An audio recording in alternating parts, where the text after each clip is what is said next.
내 마음이 모아지는 작은 마당에 77명의 친구가 있으면 참 좋고, 더 많은 친구가 모이면 더더욱 좋고, 부족하면 부족한 대로 진실이 솟는 웃음으로 마련하고 싶다.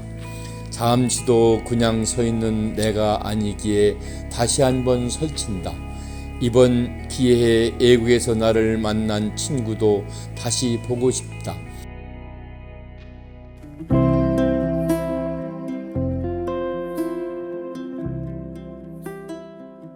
2015년 나이 70에 낸 첫 책 79살 꿈을 이루다로 화제를 모은 김세호 작가. 그로부터 7년 뒤인 2022년 두 번째 책 77의 나와 마주하다른에 다시 주목을 끌고 있다. 유복자로 태어나 가난과 질병 속에서도 굳건히 성장한 김세호.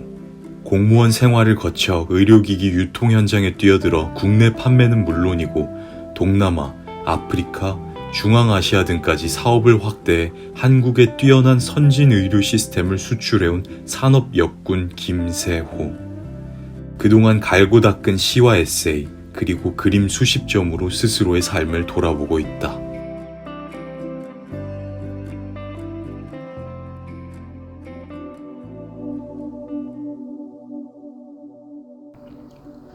나와 다른 나.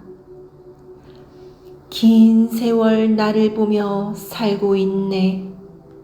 시골 자갈길을 가면서도, 해변가 모래톱을 밟으면서도 나와 다른 나를 보내. 내 안에 나를 말리는 내가 있네. 갈등 속에서 나는 나를 만들고 있네. 내가 웃고 있을 때 다른 나는 울고 있다는 것을 어린 시절부터 알고 있었지. 불가의 불임은 둘인 것 같지만 하나, 하나인 것 같지만 둘. 나와 다른 나는 어깨를 나란히 길을 가며 고통도 이기고 기쁨도 맛보고 사랑도 나누고 행복도 느끼네.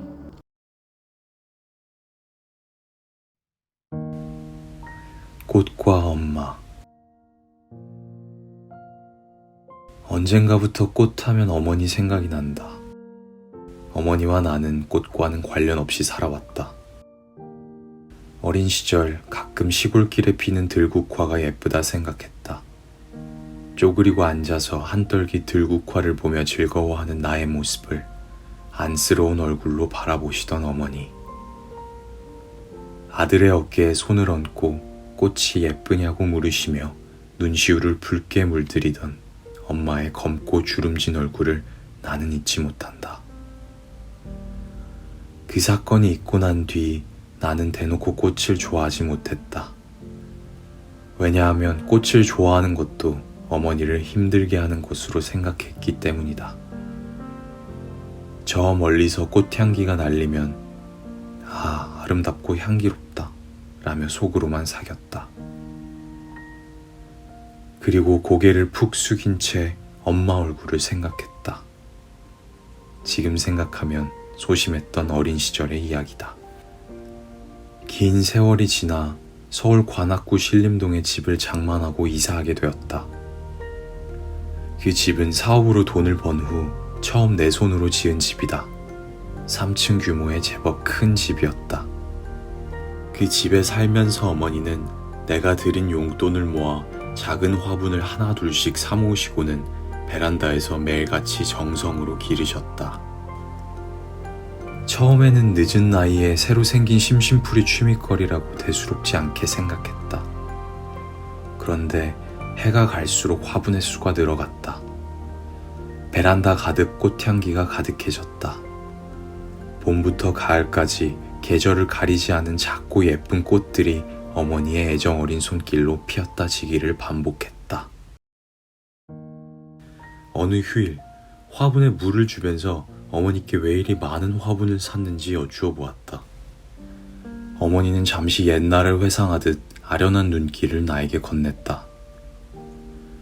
시골 길가에 쪼그리고 앉은 내가 물끄러미 꽃을 보면서 좋아하던 시절이 생각나서 꽃을 좋아하게 되었고, 언젠가 꽃을 기를 수 있는 환경이 되면 손수 화초를 가꾸어 아들이 좋아하는 꽃밭을 만들 결심을 하셨다고 한다. 나는 어머니의 말씀을 듣고 앞이 캄캄해졌다. 어느덧 정신마저 혼미한 상태가 되어 한동안 진정이 되지 않았다. 솔직히 그 시절에 나는 꽃에 관심을 가질 시간도 없이 바빴다. 그래서 어머니의 정성에 소원했다는 생각이 들자 갑자기 미안한 생각이 들었다. 그 후 나는 베란다 꽃을 보면서 어머니의 취미에 관심을 가지기 시작했다. 내가 관심을 두기 시작하자 어머니는 그동안은 하지 않았던 소소한 이야기꾸러미를 쏟아내셨다. 점심값을 아껴가며 길가에서 5,000원짜리 화분을 조르고 졸라 3,000원에 샀다는 등의 어머니의 사소한 일상을 이야기하셨다. 나는 어머니의 소소한 이야기를 듣는 것이 참 좋았다. 얼굴에 깊게 팬 주름과 함께 이미 거동이 불편할 정도로 몸이 약해진 어머니의 몸이 걱정되기 시작했다. 나는 그런 어머니를 대신하여 베란다를 더 큰 꽃밭으로 만들기로 했다. 무려 100개가 넘는 화분을 들였고 어머니가 정성을 쏟아 꽃을 가꿀 때처럼 이번에는 내가 직접 꽃을 가꾸었다. 꽃을 가꾸기 시작한 이듬해 봄, 동네 아주머니들이 꽃 구경을 하기 위해 우리 집을 찾았다. 덕분에 우리 집이 꽃 구경 명소가 된 것이다. 모두 하나같이 너무 아름답다고 칭찬을 아끼지 않았다. 다음 해인 2003년 1월 7일, 하얀 눈이 내리던 날 어머니는 내 곁을 떠났다. 몇 년이 지나 시골집 근처에 교육관을 세우면서 어머니를 떠올린 나는 교육관 주위를 꽃동산으로 만들 결심을 했다. 벌써 교육관을 지은 지 10여 년이 지났다. 지금은 봄이 되면 울긋불긋한 꽃들이 교육관을 가득 채운다. 그 속에 어머니를 그리워하는 나의 마음이 함께 있다. 한떨기 들국화를 바라보던 나의 사소한 행동은 어머니의 꿈이 되었고, 그 꿈은 어머니를 기억하는 나의 꿈이 되었다. 꽃 피는 봄이 올 때마다 내 주위에서 항상 함께 숨쉬고 있을 어머니의 꿈, 그리고 나의 꿈은 계속해서 피고 있다. 아직도 나에게는 이루고 싶은 꿈이 많다. 세계를 날고 아름다운 스위스 초원 언덕에서 마지막 꽃이 피어나길 빌고 있다.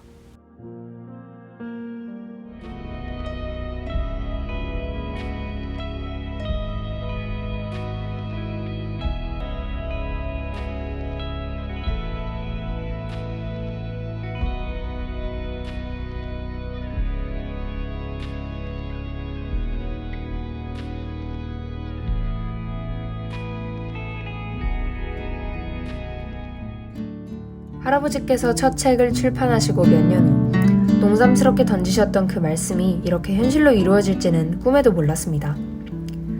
무슨 말씀이든 허투루 꺼내신 적이 없고 허황되다 할 수 있는 일들도 실제로 성공시키는 우리 할아버지인 걸 알면서도 당연히 농담이시겠거니 하고 간과했던 제 자신이 무척이나 부끄러워졌어요. 동시에 엄청난 존경심이 들었습니다. 외국에 살면서 가장 크게 느끼고 있는 것은 세상에 절대 당연한 일이 없다는 거예요. 나름대로 자부심을 가지고 썰어내려갔던 글이 이제는 짧은 편지조차 쓰기 고민될 정도로 어색해졌고, 영어를 그닥 잘하는 편이 아님에도 불구하고 차라리 영어가 편할까 하는 의문이 생겨요.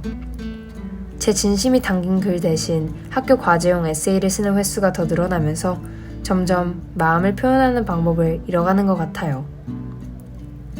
어떻게 해야 할아버지를 향한 제 마음이 글에 더 잘 담길까? 또 단어만 멋들인 껍데기는 되지 않을까 하는 생각에 편지도 여러 번 지웠다 썼다를 반복했습니다. 할아버지가 작년에 캐나다에 와 계신 때 이번에 출간한 책 내용을 함께 수정하면서 우리 젊은 사람들이 생각하지 못할 일들을 계획해 나가시는 것을 보며 역시 할아버지의 손녀됨을 자랑스럽게 느끼곤 했었습니다. 그때 솔직하고 따뜻한 그리고 시골 어린 시절을 살면서 때묻지 않은 할아버지. 라떼의 일기 2021년 1월 18일 세상에 나왔다. 나의 부모는 말티즈와 푸들이다. 말티푸 출신인 나는 어찌어찌하다가 할아버지와 할머니를 만났다. 나는 조용했던 가정의 시끄러운 존재가 되었다. 내 이름은 라떼이다. 할머니가 라떼를 커피를 좋아하기 때문에 지어진 이름이다. 할아버지는 우리 식구는 현재 11명이고 네가 들어왔으니 12명이야. 그리고 5월이 되면 남동생 진서가 태어난단다 라고 말씀하셨다. 소민이 언니와 주원이 오빠는 캐나다에서 엄마랑 생활하고 양재동에서는 영서 오빠, 민서 오빠, 현서 오빠가 부모님과 살고 있단다. 우리 집은 할아버지와 할머니 그리고 나 이렇게 세 식구가 살고 있다. 조용했던 가정에 사고뭉치로 내가 들어온 지 보름이 지났을 때다. 할아버지는 갑자기 나를 울타리 안에 생활하게 하셨다. 동물병원에 갔을 때 의사 선생님이 울타리 어쩌고 저쩌고 하는 말이 들렸는데 병원에 다녀온 후 신나게 뛰어놀던 넓은 거실이 아닌 나만의 집에 살게 된 것이다. 자유가 없는 좁은 공간이 정말 답답하다. 하지만 우리 할아버지는 나를 생각해서 짧은 시간 문을 열어 자유를 준다. 나는 기쁜에 어찌하지 못하고 날뛰며 할아버지는 양말을 물어놓지 않는다. 그럴 때마다 할아버지는 나를 나무라고는 하시지만 그래도 나는 할아버지가 그냥 좋다.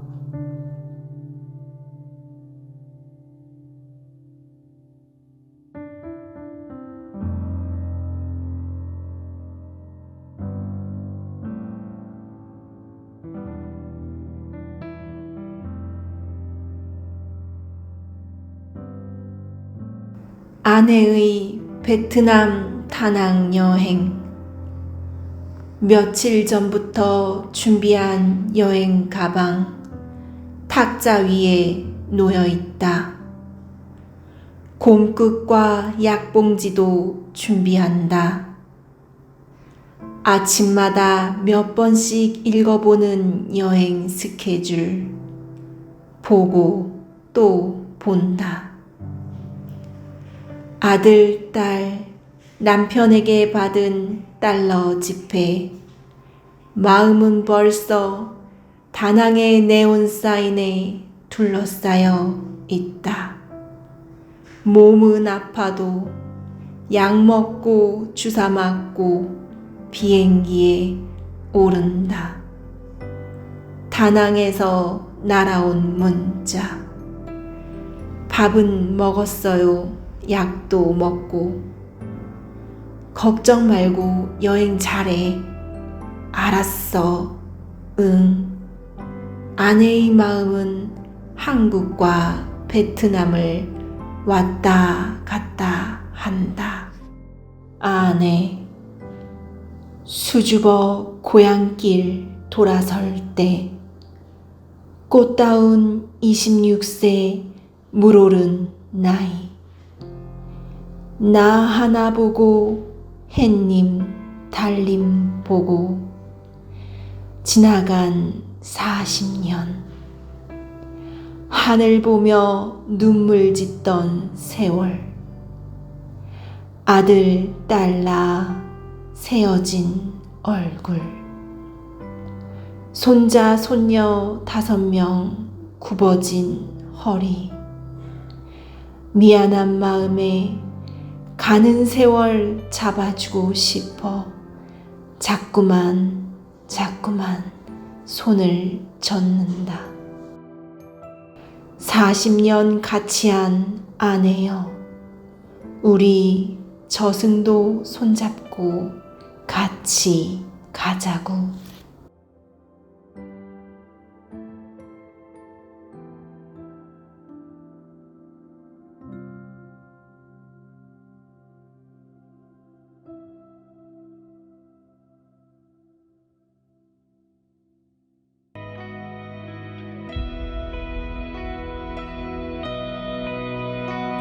가슴이 갑자기 두근거린다. 아직도 더 많이 움직이면서 살고 싶은가 보다. 저 멀리 여명이 밝아온다. 이 새벽이 거치면 찬란한 아침 햇살이 나를 보겠지. 살아온 대로 또 그렇게 가자. 어느 새벽에